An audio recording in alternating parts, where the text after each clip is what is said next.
Director de la penitenciaría Héctor Reina, en espera de la audiencia de formulación de cargos por presunta delincuencia organizada. Lo acusan de liderar una red de corrupción en la cárcel.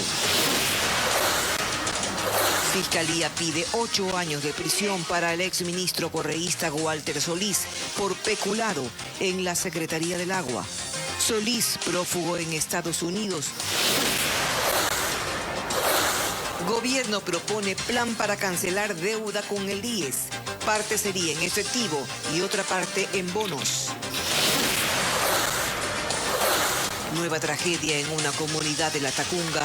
Una niña de 2 años murió ahogada tras caer en un tanque de agua para regar plantaciones. Las noticias en Televistazo con Tania Tinoco y Denise Molina.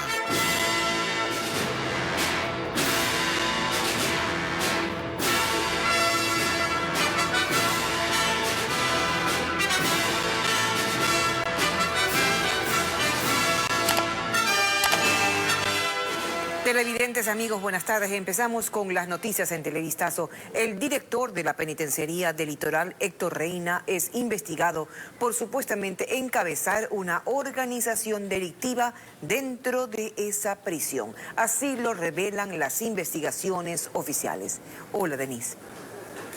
¿Qué tal, Tania? Amigos, buenas tardes. Aparte de Héctor Reina, esta red de corrupción estaría integrada por otras 4 personas. De cargo se realizará esta tarde. Merlin Ochoa con los detalles del caso. Tras la detención de Héctor Reina, director de la penitenciaría del Litoral, agentes de la Fiscalía y Policía Judicial allanaron esta madrugada su casa ubicada en una urbanización de la vía San Borondón. A Reina lo investigan por el delito de delincuencia organizada, pues según reportes oficiales, el funcionario público realizaba cobros indebidos y extorsionaba a los presos para otorgarle beneficios como más tiempo en el patio, seguridad en celdas especiales, acceso a colchones, medicinas, aparatos electrónicos, comida adicional, así como favorecimientos en los procesos penitenciarios. Hay una delincuencia organizada, se entenderá que habrá estafa, extorsión, habrá muchas cosas ahí que verificar y demostrar a la autoridad. De acuerdo a información judicial, luego de varias denuncias, se logró identificar que esta organización estaba conformada por 5 personas dentro de la cárcel, alias el jefe, Gordo, Carnal, Charlie y una mujer mencionada como FNI. Pero según el documento, luego de los seguimientos y vigilancias, se logró determinar que quien era mencionado como el jefe se trataría de Reina Vivar Héctor Fabricio. Además, en un video que circula en redes sociales, se ve y escucha a Reina negociar con el israelí Shai Dahan, quien fue asesinado a inicios de agosto dentro de la penitenciaría del Litoral. Cuando fue capturado, el extranjero aseguró haber negociado insumos médicos con Jacobo Bucaram Puley. Este es un extracto de la conversación entre Reina y el israelí asesinado. Ya, para podernos mover necesitamos teléfonos para comunicarnos. Sí, él me dijo, tú quieres de iPhone, para comprarte iPhone, él me dijo. Sí, para poder también comunicarnos, para que no haya mi teléfono, nada. En el video también aparece una tercera persona y se habla de pagar por una celda. Ya sé que el novillo cogió por ponerte ahí en la celda donde estás. El novillo no me ha dado nada. Sí, él cogió 6,000. Él dice, él mandó. Uno de los guías penitenciarios que trabaja en esta prisión denuncia que estas ilegales transacciones son comunes. Por temor a represalias, prefiere ocultar su identidad. Hacía cobros por medio de los guías a quienes les exigía que le den un rubro económico mensual y de esa manera se permitió la corrupción. Hoy en día varios de estos jefes de guías han sido asesinados. Héctor Reina fue designado como director de la penitenciaría del Litoral desde mayo del 2000. Sobre él ya existe un proceso anterior por el mismo delito de delincuencia organizada por la prelibertad del cabecilla de los choneros, además de otras denuncias de actos de corrupción cometidos dentro de la cárcel que dirigía. La Fiscalía pidió 8 años de prisión para el exministro del correísmo Walter Solís y 5 personas más acusadas del delito de peculado en la Secretaría del Agua. Solís acumula el segundo proceso penal. Semanas atrás fue uno de los 20 sentenciados por cohecho en el caso Sobornos 2012-2016. Paul Romero nos informa. Terminó la audiencia de juzgamiento en contra del exministro correísta Walter Solís y 5 personas más, acusadas por la Fiscalía del delito de peculado, por mal uso de recursos públicos en la Secretaría del Agua, Senagua, para pagar una deuda entre particulares. En su alegato de cierre, la fiscal Diana Salazar señaló que los procesados habrían desviado más de 8 millones de dólares de esta institución pública para ejecutar pagos irregulares. Salazar solicitó al Tribunal de la Corte Nacional de Justicia que dicte una sentencia de 8 años de prisión para Solís y el resto de procesados por la existencia y materialización del delito.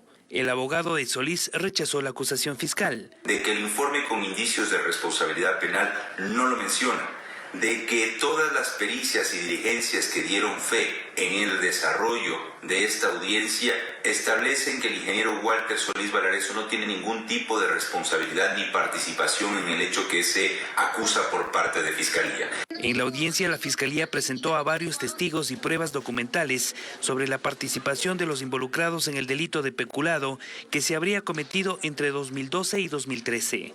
Se trata del segundo proceso penal en contra de Walter Solís, prófugo de la justicia, quien fue uno de los 20 sentenciados por el delito de cohecho en el caso Sobornos 2012-2016. En el Hospital Abel Gilbert Pontón, la Fiscalía investiga la suscripción de un contrato para la adquisición de insumos médicos. La empresa acusada es Almantop S.A., la misma compañía que pretendió vender mascarillas y fundas de cadáveres con sobreprecio a los hospitales públicos y del Seguro Social. Diego Cuenca nos informa las diligencias que realizaron hoy las autoridades judiciales. Agentes de la policía junto con personal de la Unidad de Administración Pública de la Fiscalía ingresaron esta mañana al Hospital Abel Gilbert Pontón en esa casa de salud. Revisaron documentación de un contrato presuntamente irregular, suscrito en enero de ese año para la adquisición de insumos médicos. En ese caso se investiga el delito de peculado.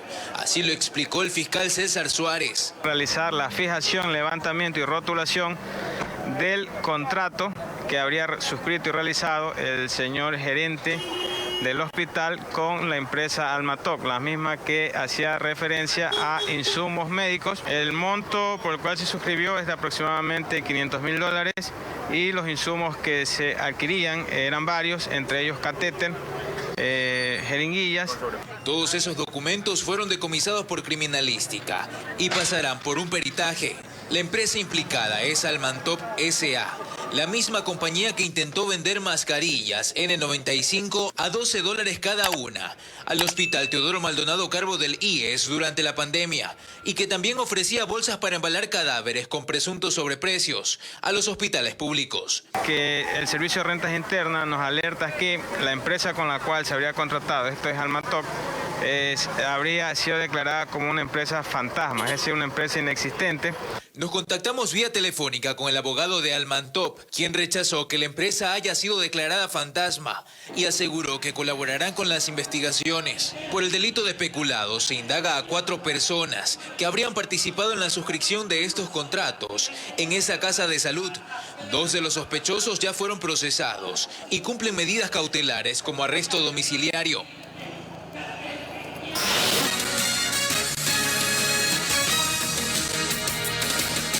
Seguimos informando, gracias por su compañía. Por 2 días consecutivos, el ministro de Telecomunicaciones, Andrés Michelena, se negó a comparecer ante la Comisión de Fiscalización de la Asamblea que investiga posibles irregularidades en el concurso de frecuencias de radio FM. Ahora el organismo lo amenaza con juicio político. Francisco Garcés nos cuenta más.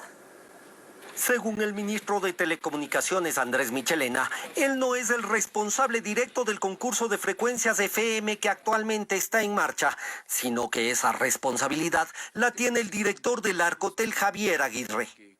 Ese es uno de los argumentos por el que volvió a negarse a comparecer ante la Comisión de Fiscalización de la Asamblea, que investiga posibles irregularidades en ese concurso y que lo ha convocado 2 días seguidos. Su inasistencia motivó que la comisión haga un tercer llamado, o de lo contrario se podría iniciar un juicio político en su contra. Parece que en Ecuador las autoridades se quedaron mal acostumbradas a hacer lo que le da la gana y a no rendir cuentas a nadie. Y nosotros tenemos que poner un alto, compañeros legisladores. Señores, tenemos todos los elementos para poder arrancar un juicio político. Michelena fue llamado a comparecer por pedido del asambleísta Yanine Cruz, quien aseguró que tanto el ministro como el director del Arcotel estarían incumpliendo sus funciones, ya que han declarado públicamente que la revisión de ciertas inhabilidades de los participantes en el concurso se realizaría, pero después de que ya se hayan entregado las frecuencias de radio. Es que no explica en ninguna de la información ¿por qué no se ha establecido un control previo de las prohibiciones? Entonces, no hay una respuesta responsable, transparente, y me llama la atención. No sé por qué ahora rehuye justamente de transparencia. Cruz también denunció que el concurso estaría siendo usado para concentrar frecuencias ilegalmente, especialmente por un grupo extranjero usando un entramado empresarial. El director del Arcotel admitió que existiría esa intención, pero dijo que esos participantes serían descalificados. Pero en la información que yo le voy a pasar y procuraré detallar esos casos específicos de las empresas extranjeras con capital accionario superior al establecido por la ley en el Ecuador y que tengan domicilios en el extranjero, todo eso nosotros podemos acceder y de hecho lo tenemos. Se evalúan en esta etapa y se descalifican inmediatamente. Mientras así se dilata este proceso de fiscalización de presuntas irregularidades, el concurso de frecuencias de radio FM no se detendrá, según ha anunciado el propio ministro de Telecomunicaciones, Andrés Michelena. Según el cronograma establecido, desde el 6 de octubre el proceso entra en su última etapa y se podrá ya entregar las primeras concesiones. El Instituto Ecuatoriano de Seguridad Social, IES, recibió una propuesta formal del Ministerio de Finanzas para cancelar una parte de la deuda del 40% que debía hacer el Estado para el pago de las pensiones de los jubilados. Carla Delgado nos explica que el pago sería en efectivo y en bonos. El Ministerio de Finanzas presentó una propuesta de pago a la deuda del 40% que mantiene con el Instituto Ecuatoriano de Seguridad Social para el pago de pensiones de los jubilados y que no se cancelaba desde octubre del año anterior. Jorge Water, presidente del Consejo Directivo del IES, asegura que este monto asciende a 1.400 millones de dólares. Una parte va a ser en efectivo. En una primera instancia van a ser 400 millones. Parece que en la negociación vamos a lograr de que sea más de 400 millones en efectivo. Este dinero saldría de los fondos que el FMI entregará al país y que llegarán en los próximos días, mientras que la diferencia se cancelará con bonos internos del Estado a 5, 10 y 15 años. Con una tasa de interés, de pago de interés interesante. Para nosotros poder tomar la decisión y poder aceptar la propuesta, es indispensable correr un estudio actuarial. Marco Morales, exdirector del IES, asegura que primero urge conocer cuál es el monto real de toda la deuda que el Estado mantiene con la entidad. ¿Cómo va a pagar la deuda que no es 1.400 millones ni mucho menos?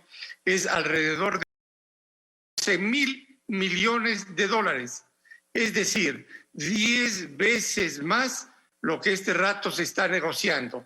Entonces, lo que queremos saber es cómo están las reservas del IES, cuándo se terminan de hacer los informes actuariales, cuáles son las decisiones que se están tomando.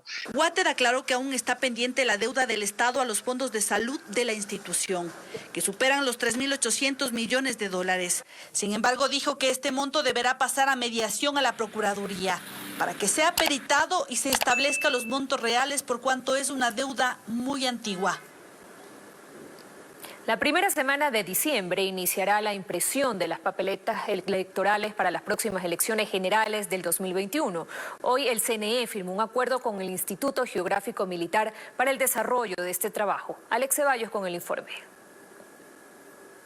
El cronograma electoral avanza en medio de una crisis presupuestaria que golpea incluso a la Compañía de Seguridad del Consejo Nacional Electoral, a cuyo personal se le debe 9 meses de sueldo. La situación económica del país es difícil, pero también de los señores guardias. En medio de esta situación, este viernes la presidenta del CNE concretó la firma de un acuerdo con las Fuerzas Armadas para la entrega de los 3 de los 9.400.000 dólares que cobrará el Instituto Geográfico Militar para la impresión de las papeletas y los documentos electorales. Esto incluye $5.035.641 para la impresión de papeletas y $4.402.310 para documentos electorales.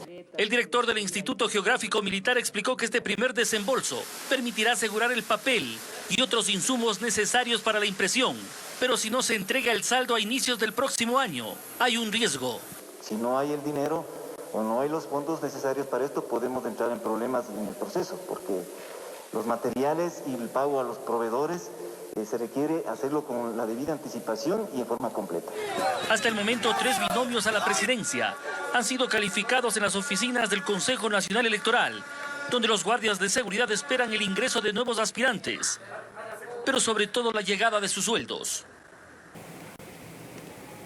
Las aglomeraciones se incrementaron en un 40% en la última semana según el ECU 911. Esta tendencia se mantiene al alza, lo que podría incidir en un incremento de casos de contagio por COVID-19 que hasta hoy suman más de 139.000 en el país. Andrea Báez nos detalla cuáles son las ciudades donde existe el mayor número de aglomeraciones. Aunque la pandemia no termina aún, la ciudadanía parece perderle el miedo y desafiar el virus en las calles. Y las aglomeraciones representan el principal factor de riesgo. Según Juan Zapata, director nacional del ECU 911, desde inicio de la pandemia hasta la fecha se registra un número de 65.000 aglomeraciones y cada día aumentan. Esta tendencia sigue a la alza. Hemos tenido días que nos crece el 14% y en esta última semana nos ha crecido el 41%. Y el ambiente electoral complica la situación, pues según el reporte de las cámaras, es donde se puede evidenciar el mayor número de personas sin respetar el distanciamiento, uno al lado de otro, desafiando al virus. Esto hace 2 meses era impensado que a alguien se le ocurra convocar a una concentración con personas de manera física. También hemos visto con mucha preocupación el tema electoral, sobre todo las inscripciones de candidatos en el CNE. Están yendo con muchísimos simpatizantes, que no es un número adecuado, no cumplen el distanciamiento social. Recordemos que la distancia mínima establecida entre una persona y otra son 2 metros. Según Natalia Álvaro, médica, si esto no ocurre, las partículas del virus tienen mayor posibilidad de infectar a la otra persona. Como todos saben, el virus se transmite por medio de gotas. Estas gotitas viajan a nivel del aire por su peso, caen, pero si uno está muy cerca, ¿sí?, se adhiere a nuestra piel, a nuestro rostro, a la mascarilla, ¿sí? Y eso es lo que ocasiona que en las aglomeraciones el nivel de contagio sea mucho más alto. Y los efectos se evidencian en las cifras. En total existen 139.534 casos confirmados en el país por coronavirus. Las ciudades con mayor número de personas contagiadas son Quito, con 37.922 casos confirmados, y Guayaquil, con 14.007. Las mismas ciudades donde se presenta el mayor número de aglomeraciones, según el reporte del ECU 911. Especialistas advierten que las mujeres embarazadas contagiadas con coronavirus corren peligro de que se les adelanten sus partos. Además, los recién nacidos también podrían sufrir complicaciones como retraso en el desarrollo. A Paola Gómez la encontramos este miércoles acudiendo a un nuevo control prenatal en el Hospital Alfredo Poulson, ya que con 30 semanas de embarazo mantiene estrictos controles para no contagiarse de coronavirus y tener un parto seguro. Señala que cuando comenzó la pandemia, lo primero que hizo fue informarse de cómo cuidarse. Dije, bueno, vamos a tomarlo tranquilo, nada de ansiedad, nada de alarmarse. Trato de siempre que salgo ponerme alcohol en las manos, regresar a bañarme cada vez que salgo. El doctor Iván Altamirano, director técnico del hospital, indica que debido al coronavirus, las gestantes deben aplicar protocolos para cuidar su salud y la de su bebé. Durante el embarazo se ha demostrado que pueden tener predisposición a tener amenazas de parto antes de tiempo o también retardo en el crecimiento del bebé. Entre marzo y septiembre, 45 mujeres embarazadas que llegaron hasta aquí, contagiadas con coronavirus, fueron internadas en cuidados intermedios e intensivos. Sin embargo, los casos asintomáticos, señala Iván Altamirano, son a los que habría que prestar mayor atención, pues al no haber diagnóstico previo, la paciente se convierte en agente transmisor del virus. El momento que ingresa al área de consulta externa se toma la temperatura, se le hace un triage con preguntas si ha tenido un contacto en la casa, si ha tenido fiebre, si está tomando una medicación para la fiebre y lógicamente ese es el filtro primero y de ahí pues va su atención. Por su parte, el médico residente Henry Pinela señala que debe hacerse un seguimiento a los contagios de mujeres embarazadas. Las mujeres embarazadas pueden tener pocos síntomas, pero en caso de llegar a tener síntomas de gravedad, tienen una posibilidad un poco más alta de necesitar terapia intensiva. Ambos especialistas coinciden en las complicaciones que pueden sufrir las mujeres embarazadas a causa del coronavirus. Por eso recomiendan aislamiento y un estricto protocolo de bioseguridad. 6 personas fueron detenidas vinculadas a un decomiso de droga en la provincia del Guayas. La Fiscalía indicó en su cuenta de Twitter que se trata de 400 kilos de marihuana que fueron decomisados en un operativo la tarde de ayer en una urbanización ubicada en la vía León Febres Cordero, en el sector de La Aurora del Cantón Daule. La audiencia de formulación de cargos se realizará en las próximas horas. En una comunidad de la parroquia rural de Poalo, en La Tacunga. Allí una niña de 2 años falleció ahogada tras caer en un tanque de agua. Nuestro corresponsal Patricio Viera nos reporta que esta es la 6ª víctima menor de edad que muere de esta manera en Cotopaxi en lo que va del año. En ese tanque de agua quedó flotando el cuerpo de la niña, quien este miércoles cumplió 2 años de edad. El hecho sucedió en la comunidad de San Rafael de la parroquia rural de Poalo, en La Tacunga. Ramón Osorio, abuelo de la víctima, cuenta cómo ocurrió la tragedia. Por un pequeño descuido de toda la familia, pues se nos cae en el tanque del agua y fue demasiado tarde cuando le dimos los primeros auxilios. Andrés Osorio, primo de la menor fallecida, cuenta agua que es usada para regar plantas y que casi siempre permanece cerrado. Le han dejado abierta la tapa y la pequeña, o sea, como son pequeños, ha venido a estar jugando aquí, no sé, tal vez se resbaló, quiso coger algo y se cayó. Juan Carlos Salazar, comandante subrogante de la policía en Cotopaxi, informó los resultados de las investigaciones. Es un descuido. Ya el personal de la ANIMASET se trasladó al punto y verificó que es un descuido por parte de los familiares en virtud de que estaba flotando en un tanque de agua. Según datos de la Policía Nacional, en Cotopaxi, en lo que va de la pandemia, son 6 los menores que se han ahogado de esta forma. Todos los casos por descuido de los padres. Esta mañana un sujeto fue retenido luego de que intentara robar con un arma de juguete en una picantería ubicada en las calles 11 y Francisco de Marcos, en el suburbio de Guayaquil. La cámara de seguridad del establecimiento captó al delincuente cuando llegó solo en una motocicleta. Luego ingresó al local y amenazó con el arma de juguete a los dueños y clientes. Una persona, al percatarse del robo, se lanzó sobre él y lo golpea. Otro cliente lo ayudó y juntos lograron retenerlo. Acto seguido, el sujeto fue entregado a la policía para que sea llevado a la fiscalía y los trámites de rigor. Los policías ayudaron a una mujer a dar a luz en su intento por llegar a una casa de salud. El bebé nació dentro de la patrulla en la vía Calacalí Independencia, al noroccidente de Quito. Carlos Luis Carrillo tiene esta historia. Ella salió el bebé. Nació en el interior de un patrullero. Ocurrió en el kilómetro 104 de la vía Calacalí La Independencia. Hagamos una cosa, mi sargento, que se suba ahí y le vaya teniendo al bebé hasta llegar allá y le puedan cortar el cordón umbilical. Según los uniformados, hallaron a la madre, una mujer de 25 años en labor de parto, sobre la carretera. Usted tenga la bebé. Esperando un vehículo para ir a una casa de salud. Se pase atrás, usted vaya teniendo la bebé hasta poder llegar allá. Unas personas nos estaban pidiendo auxilio, nos acercamos a los mismos y pudimos percatarnos que se trataba de un embarazo, por lo que decidimos colaborarle en el traslado hasta una casa asistencial. Ahí manténgale. Cuando nació el pequeño, una familiar y los policías tuvieron que brindarle los primeros auxilios, ya que no respiraba.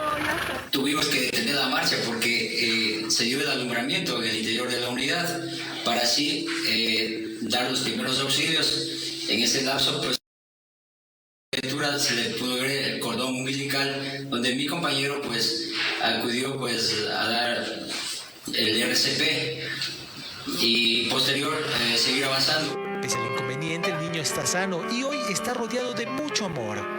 Para los uniformados, esta experiencia marcó su vida profesional. Y inmensamente feliz porque ver a una criatura haber venido de esta manera es algo que le queda marcado el resto de la vida. De momento, el bebé y su madre se encuentran en buen estado de salud, gracias a la ayuda de la policía. Y una noticia positiva: en medio de tanto dolor en esta pandemia, nos alegra poder contarles que un hombre de 96 años venció al COVID, ya fue dado de alta después de 19 días de tratamiento. Si alguien le dijera a la familia Navarro que los milagros no existen, nunca serían capaces de convencerlos. Hace 19 días los Navarro llegaban al Hospital Luis Bernaza desesperados, porque el padre de 96 años no podía ni siquiera respirar. Diagnóstico de insuficiencia asociada a neumonía por COVID-19. El pronóstico no era alentador porque don Bartolomé tenía en contra no solo la edad, sino otras enfermedades asociadas. Hipertenso, con enfermedad renal crónica. Los médicos sabían que no iba a ser fácil, pero hoy, 19 días después, pueden decir que lo lograron. Bartolomé Navarro recibió el alta. Primeramente agradeciéndole a Dios por la oportunidad de todavía tenerlo conmigo y a los médicos de aquí, ¿no? Que me lo siga cuidando. Yo sé que no va a ser toda la vida, pero todo el esfuerzo que han hecho aquí está muy bien. Nadie sabe cómo se contagió, pero sí dicen que les queda de lección, que es fácil bajar la guardia, pero que el virus sigue circulando y enfermando gente. Hay que cuidarnos, lavarnos las manos, protegernos, porque en realidad el virus no ve edad. Y la verdad que estoy muy contento de que él se haya recuperado con la bendición de Dios. Aunque todavía está débil y debe seguir recuperándose en casa, a donde se va con diploma en mano para atestiguar lo que no muchos consiguen. A su edad, 96 años, ser un sobreviviente del COVID. Sin duda, una historia llena de valentía, de fortaleza. Antes de despedir, los dejamos con imágenes de la bella ciudad de Guayaquil que se ilumina en honor al bicentenario de la independencia. En la Plaza de la Administración, en los bajos del Palacio Municipal, se han instalado 6 carrozas que representan los momentos más relevantes que dieron paso a la gesta del 9 de octubre de 1820. Un espectáculo de luces que estará en exhibición hasta el 31 de octubre. Así nos despedimos. Una buena tarde, un abrazo.